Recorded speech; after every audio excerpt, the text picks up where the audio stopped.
African leaders' mission in Ukraine, led by President Cyril Ramaphosa, in one of the Goris sites in Bucha, where Russian occupiers carried out executions, rapes and torture.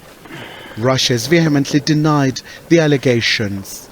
International envoys keep coming to South Africa to seek clarity about its non-aligned position in this conflict. This time, German top diplomat Annalena Baerbock has been hosted by International Relations and Cooperation Minister Naledi Pandor. The African delegation led by President Cyril Ramaphosa made this very clear in St. Petersburg. This war also concerns Africa. The UN Charter must be respected, and we are thankful for his clear words.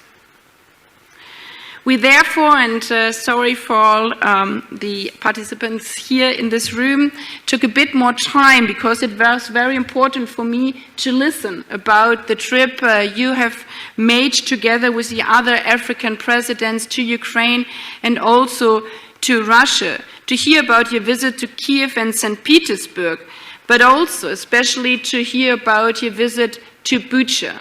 Standing there, you as a mother, me as a mother, months before, and seeing what humans can do to other humans. On both sides, there's a view that we can prevail for a long time.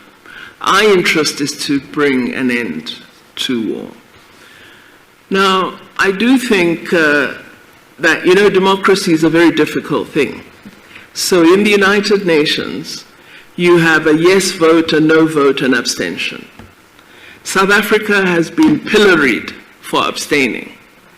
And yet, in constructing the resolutions, there was no room for engagement. When we attempted to make proposals that would have a reformulation, that would allow us to support the resolutions, we were told, take it or leave it. The Western nations keep descending in our shores, with a clear goal in mind for Pretoria to change its non-aligned stance in this war that has changed the course of history.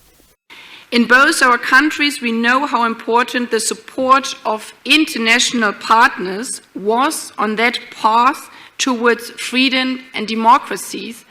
And this is what leads, I think, both of our foreign policy today, that we do have a responsibility if others are fighting for freedom and peace for themselves. The issue of trade and investment also dominated the talks, as Berlin remains one of Pretoria's central partners. South Africa is Germany's largest trading partner in Africa. At the same time, Germany is the third largest export market for South African products, most of which are value added. The German economy is export focused, and yet we have a healthy trade surplus. Your country is also a major investor in South Africa and an important development partner. Second, Germany, to my surprise, is the third largest source of overseas tourists to South Africa. There were calls for the current war in Ukraine to end, as it continues to be a source of global crisis. Russia's war of aggression has not only brought terrible suffering over the people of Ukraine, it has also slashed a wound that reaches far beyond Europe, worsening a food and energy crisis in many parts of the world, in many parts of Africa. Today, we are faced with different and yet equally serious global challenges in Africa and elsewhere in the world, including in Europe, where the war in Ukraine has had global ramifications. Meanwhile, the African Peace Mission led by President Cyril Ramaphosa has received endorsement from Berlin as African nations and the world at large want this conflict to be resolved. SABC News, Pretoria.